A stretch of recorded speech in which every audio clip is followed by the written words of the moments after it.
अब इसका हम लोग 5 नंबर देखते हैं। 5 नंबर में देखिए दिया हुआ है x plus y plus z equal to में 6। सेकेंड इक्वेशन है x प्लस का 2y प्लस का 3z इक्वल टू में 14। और थर्ड इक्वेशन है x प्लस का 4y प्लस का 7z इक्वल टू में 30।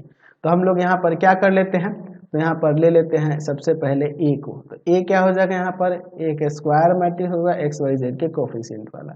1 1 1 1 2 3 1 4 7। फिर उसके बाद x का वैल्यू यहाँ पर एक कॉलम मैट्रिक्स होगा एक्स वाई जेड वेरिएबल्स वाला x Y Z.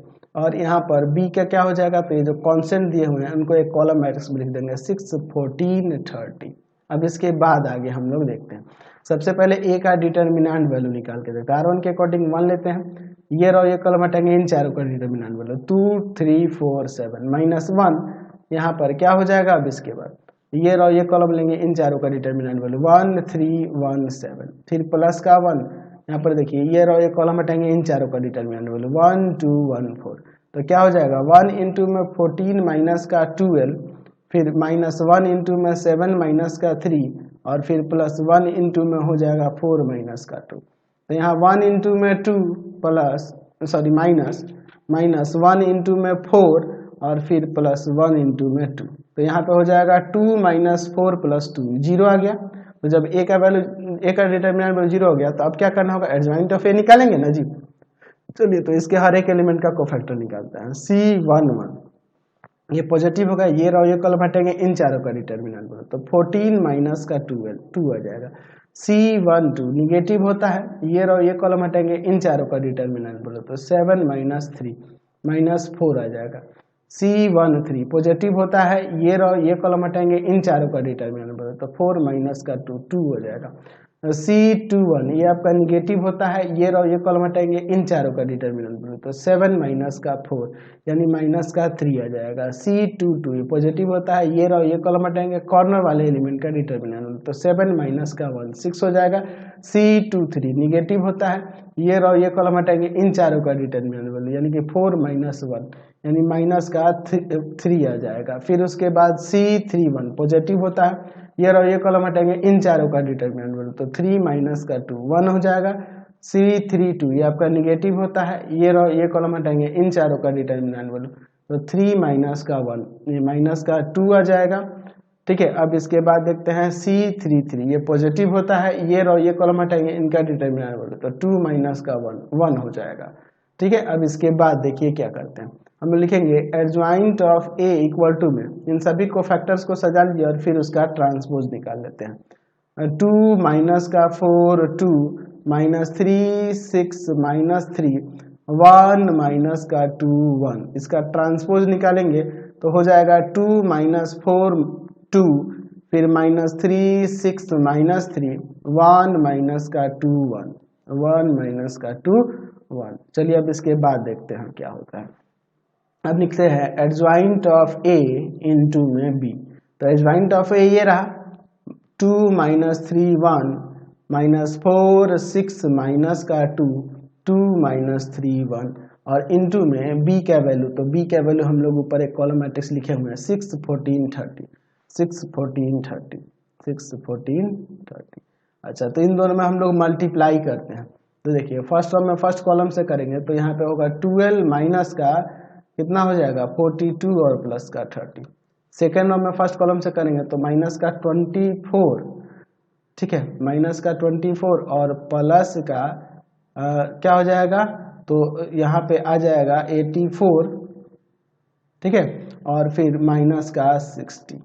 Third row में फर्स्ट कॉलम से करेंगे तो आ जाएगा 12 माइनस का 42 और प्लस का 30।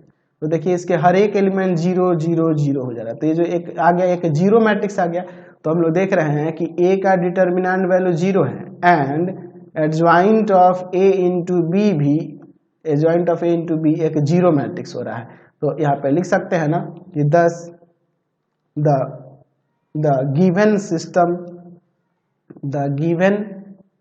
System of equations is consistent. क्या होगा, ये कंसिस्टेंट हो जाएगा, कंसिस्टेंट ये आपका कंसिस्टेंट हो गया। और जब ये कंसिस्टेंट हो गया तो इसके कितने सॉल्यूशन होंगे, या ये जब ये कंसिस्टेंट हो रहा है और ये कंडीशन फॉलो कर रहा है तो इसके कितने सॉल्यूशन होंगे, तो इसके आपके मेनी सॉल्यूशन हो जाएंगे। तो यहाँ पे लिख सकते हैं नीचे कि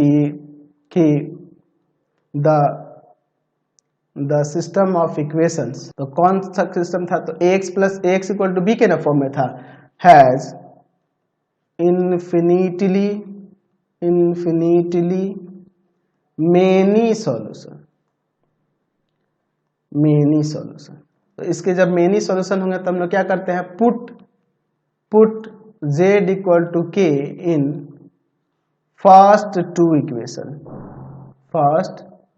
टू इक्वेशन में पुट करेंगे। तो फर्स्ट टू इक्वेशंस कौन कौन से हैं, तो देखिए ऊपर हम लोग लिखे हुए हैं x plus y plus z equal to में 6 और x minus x plus 2y plus 3z equal to में 14। तो इन दोनों में हम लोग यहाँ पर रखने वाले हैं।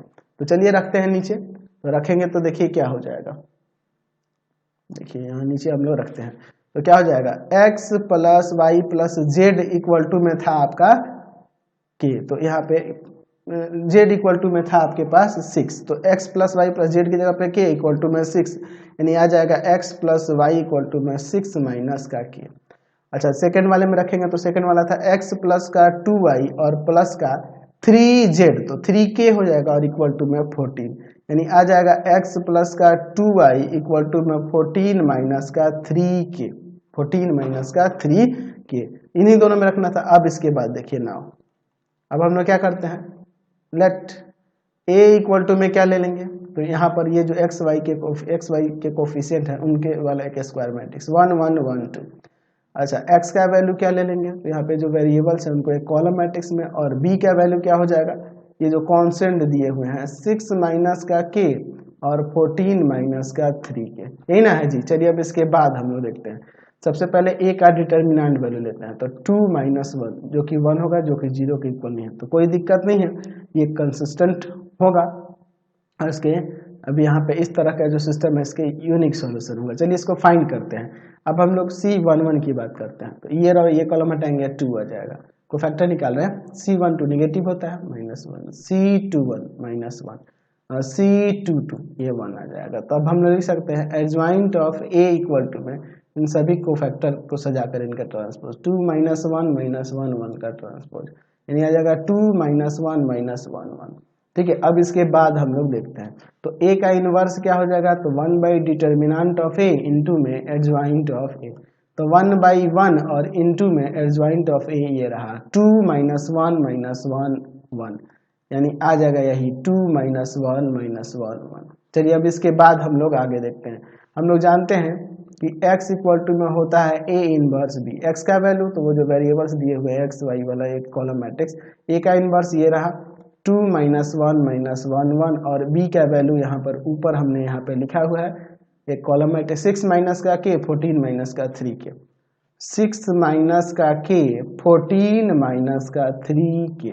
चलिए अब इसके बाद हम लोग आगे इसमें मल्टीप्लाई करते हैं x y, फर्स्ट रो में फर्स्ट कॉलम से करेंगे, फर्स्ट रो में फर्स्ट कॉलम से, तो 2 इंटू में 6 माइनस के से करेंगे, और फिर -1 इंटू में 14 माइनस का 3k से, फिर सेकंड रो में फर्स्ट कॉलम से, तो -1 इंटू में 6 माइनस का k और +1 इंटू में 14 माइनस का 3k। यहाँ देखते हैं क्या आता है x y, यहाँ मल्टीप्लाई करते हैं, आ जाएगा 12 माइनस का 2k और माइनस का 14 प्लस का 3k। अच्छा यहाँ पर क्या होगा, माइनस का 6 प्लस का k और प्लस का 14 माइनस का 3k। ठीक है, अब इसके बाद हम लोग देखते हैं x y, यहाँ पर देखिए आपका क्या हो जाएगा, तो यहाँ आ जाएगा माइनस का 2 प्लस का k, यहाँ आ जाएगा आपका 8 माइनस का 2k, 8 माइनस का 2k, यानी x का वैल्यू हो जाएगा माइनस का 2 प्लस का k, y का वैल्यू 8 माइनस का 2k और z का वैल्यू जो k था वो k ही रह जाएगा। समझ गया। चलिए 3 का 6